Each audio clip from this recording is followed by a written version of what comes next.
வெளிப்படைத்தன்மை இல்லை வக்ஃப் வாரியத்தில் அப்படிங்கிறதுனால அதை ரெகுலேட் பண்ணணுங்கிறதுனால தான் சட்ட திருத்தம்னு மத்திய அரசு சொல்லுது. அப்படி தான் நடக்குது. ஆமாம், அது கரெக்ட் தான்.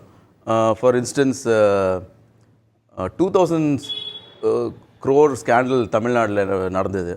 என்ஓசி கொடுத்தாங்க, நோ அப்ஜெக்ஷன் சர்டிஃபிகேட். இது வந்து வக்ஃப் லேண்ட் சொத்து இல்லைன்னு சொல்லிட்டு ஒரு 2000 crore ஸ்கேண்டல் நடந்தது. அது ஹைகோர்ட் ஆர்டர் வந்துச்சு, டேக் ஆக்ஷன் சொல்லி.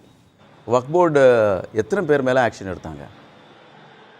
இதே வக்ஃப் போர்டு என்ஓசி கொடுக்கறது எங்களுக்கு பவர்ஸ் கிடையாது, கலெக்டருக்கு தான் அந்த பவர்ஸ் இருக்குன்னு போன 15 நாள் 20 நாளுக்கு முன்னாடி ஒரு ஆர்டர் பாஸ் பண்ணியிருக்காங்க. இப்போது வந்து இந்த கவர்மெண்ட் வந்து கலெக்டருக்கு தான் பவர்ஸ் இருக்குதுன்னு சொன்னால் தப்பு.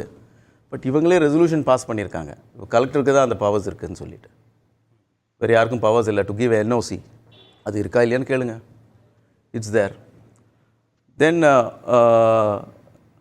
வக்ஃப் போர்டுக்கு வந்து அப்பாயின்ட்மெண்ட் பிரச்சனைனா தீர்ப்பாயம், உயர்நீதிமன்றம், உச்சநீதிமன்றம் அப்படி சரி செஞ்சுக்க முடியாதா? நீங்கள் சொல்கிற ஆக்கிரமிப்போ ஸ்கேண்டலோ எந்த முறைகேடும் எல்லா வழிபாட்டு தலங்கள் அது சார்ந்த வாரியங்கள்லாம் இருக்க தான் செய்யுது.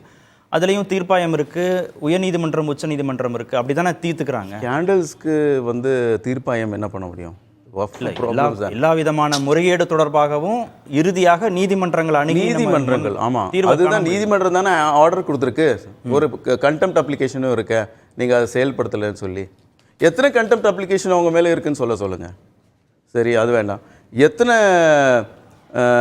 எத்தனை லேண்ட் ரெண்ட்ஸ், எவ்வளோ லேண்ட், அவங்க எவ்வளோ லேண்டுக்கு ரெண்ட்ஸ் எவ்வளோ வருது, ஒவ்வொரு லேண்டுக்கு ஒவ்வொரு வஃப்க்கு எவ்வளோ ரெண்ட்ஸ் வருது, அந்த ரெண்ட்ஸ் வஃப் லீஸ் ரூல்ஸ் 2014 படி இருக்கா இல்லையா? ஏன்னா அதில் வந்து ஒரு ஃபார்ம் கொடுக்கணும். ஆமாம், நான் இதெல்லாம் வஃப் முத்தவலி கொடுக்கணும், அது இருக்கா வக்ஃப் போர்டில்?